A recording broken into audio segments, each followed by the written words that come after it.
We're here at Forest Park Medical Center of Dallas, where we are a bariatric center of excellence through the American Society of Metabolic and Bariatric Surgery. What a bariatric center of excellence is it's a designation that a facility has to actually apply for. It covers 10 very vigorous standards that are set forth from the American Society for Metabolic and Bariatric Surgery, and they actually come and interview, they audit charts, they look at outcomes, and they look at 10 very vigorous standards to make sure you meet those standards, from the equipment you have to care for your patients, the personnel that you have involved taking care of the patients.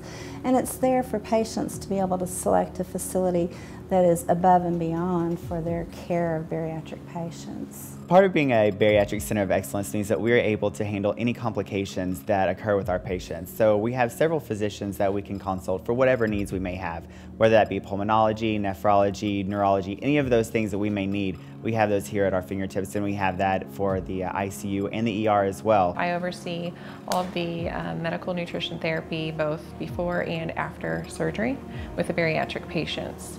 So up to 6 months prior to bariatric surgery, patients can come and see us and work on lifestyle changes. And then we also visit with the patients here in the hospital immediately after surgery, and we offer post-op classes just to kind of keep everybody on track up to a year following the procedure. I help teach the pre-op and the seminar classes for our bariatric patients or our prospective bariatric patients.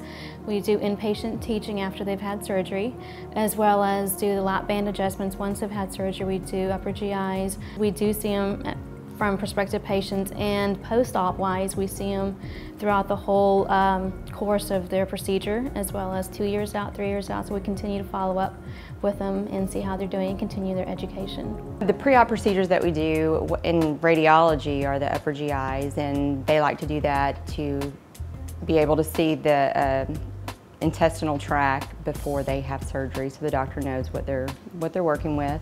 And then post-op, we bring the patients down and we do upper GIs so that the doctor can make sure that all the suture lines look good and there's no leaks and everybody's good to go home. We do around 3% of the cases nationally for bariatric surgeries. That means that out of all the thousands of bariatric surgeries nationwide, this specific hospital does 3% of them. We have a great multidisciplinary team, and we do have a great team of our dietitians, our nurses, our surgical staff, our respiratory therapists, physical therapists, radiology techs, everyone. And it takes every one of those members of the team to provide great patient care. And without any one member of the team, we couldn't be as effective as we are.